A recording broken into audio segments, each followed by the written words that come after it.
आज तयार होऊन सूटबूट घालून ते आरशापुढे उभे राहिले. एरवी असं तयार झाले की एक शीळ आपोआपच ते मारायचे. पण आज मन विषण्ण झालं होतं. घरातले सगळे अगदी यंत्रवत तयार होत होते, पण राधाबाई मात्र खुशीत होत्या. आयुष्यातली कितीतरी वर्ष त्यांनी नवऱ्याचा डबा, नवऱ्याचे प्रेसचे कपडे, रुमाल आणि वेळ दिला होता. आता रिटायरमेंट नंतर पूर्ण वेळ आपल्याला एकमेकांच्या सानिध्यात घालवता येईल. अनेक इच्छांना बाजूला ठेवून त्यांनी संसारासाठी दिलेला वेळ आता मुद्देमालासकट वसूल करता येईल, ह्या फक्त जाणीवेने त्या रोमांचित झाल्या. मुलांना मोठं करताना यशवंत बरोबर होते, पण त्यांची दुखणी खुपणी, त्यांचा अभ्यास, त्यांच्या शाळेतल्या ॲक्टिव्हिटी, त्यांचा अभ्यास घेणं, त्यांचे हट्ट पुरवणं, सगळं करता करता राधाबाई ऐन 40-60 वाकल्या होत्या. यशवंतही सुट्टीच्या दिवशी मदत करायचे, पण मित्रांबरोबर काही ना काही प्रोग्राम त्यांचे ठरलेले असायचे. राधाबाई सोशिक, कधीच काही बोलायच्या नाहीत. नातीगोती, सण समारंभ, मुलांच्या शाळा ॲडजस्ट करता करता स्वतःकडेही कधी त्यांनी लक्ष दिलं नाही. आता मात्र त्या सगळ्याची भरपाई करायची हे ठरवूनच त्या खुश झाल्या.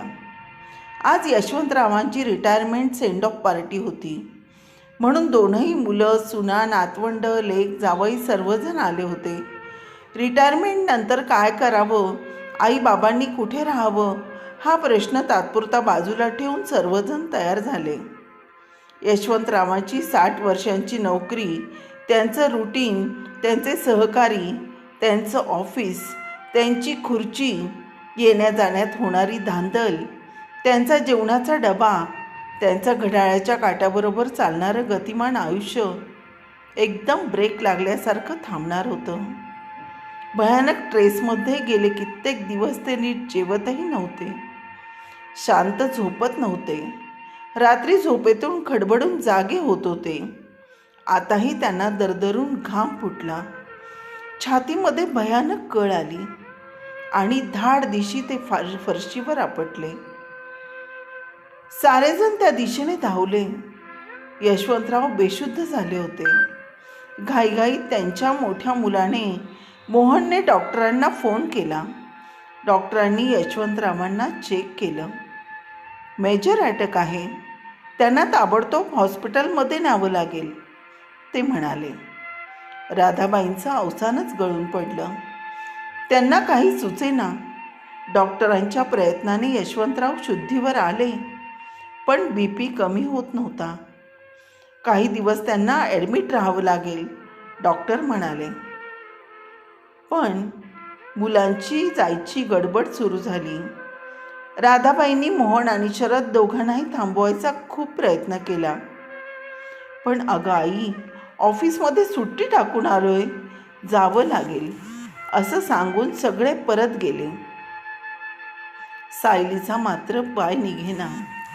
बाबांच्या अशा अवस्थेत आई कसं मॅनेज करेल, नवऱ्याला हे कसं सांगावं, ते विचारच करत होती. तोच सिद्धार्थने तिला सांगितलं, आपल्यालाही निघायला हवं बरं का, माझी इम्पॉर्टंट मीटिंग आहे. सिद्धार्थचा स्वभाव तसा तापट. राधाबाईंनी सायलीला, मी सगळं मॅनेज करेन, तू काही काळजी करू नकोस, असं म्हणाल्या आणि सायलीही गेली. राधाबाई रात्रभर विचार करत होत्या. अशा अवस्थेतही एकही मुलाने थांबू नये. मुलांच्या दुखण्या खुपण्यात रात्र जागलो आपण, आपलं कर्तव्यच होतं ते. पण मग मुलांचं काय, त्यांचं काहीच कर्तव्य नाही. जन्मदात्या आईबाबांसाठीही वेळ नाही. पण विचार करण्या इतकं अवसानही त्यांच्याकडे नव्हतं. यशवंतराव एकटक फक्त राधाबाईंचा चेहराच वाचत होते. राधाबाईंची घालमेल त्यांना कळत होती. मुलांचा बेजबाबदारपणा त्यांनी हेरला होता. हॉस्पिटलच्या बेडवर गेल्या कित्येक वर्षांचं आयुष्य चलचित्रपटाप्रमाणे त्यांच्या डोळ्यासमोरून जात होतं. आणि राधाबाई खऱ्या अर्थाने यशवंतरावांना उमजल्या. त्यांची आपल्या संसारात झालेली मदत, त्यांच्या राहून गेलेल्या इच्छा, अनेक स्वप्न, त्यांचे रात्रंदिवस केलेले कष्ट, आपल्या शब्दाला दिलेला मान, आपल्या प्रत्येक चांगल्या वाईट प्रसंगी दिलेली साथ, आपल्या स्वभावाला समजून घेताना स्वतःकडे केलेलं दुर्लक्ष, नातीगोती सांभाळताना झालेली त्रेधा तिरपीट, माहेर, सगळं सगळं विसरून पतीला दिलेली साथ, एक ना अनेक प्रसंगांचा मागोवा घेताना आपण राधाबरोबर कुठेच नव्हतो, ती एकटीच होती या जाणीवेनं ते खजील झाले. डोळ्यातून अश्रूच्या धारा वाहू लागल्या. राधाबाईंनी पाहिलं. नका हो वाईट वाटून घेऊ, मी आहे ना. आणि त्यांनी राधाबाईंचा हात घट्ट धरला. हो, तू आहेस, तूच होतीस आणि शेवटपर्यंत तूच असावी ग राधा. मला माफ कर. अहो काय बोलताय, अहो असं काय बोलताय, मी आहेच, तुम्ही जास्त विचार करू नका. आणि यशवंतराव उकसाबुकशी रडू लागले. अहो काही होतंय का?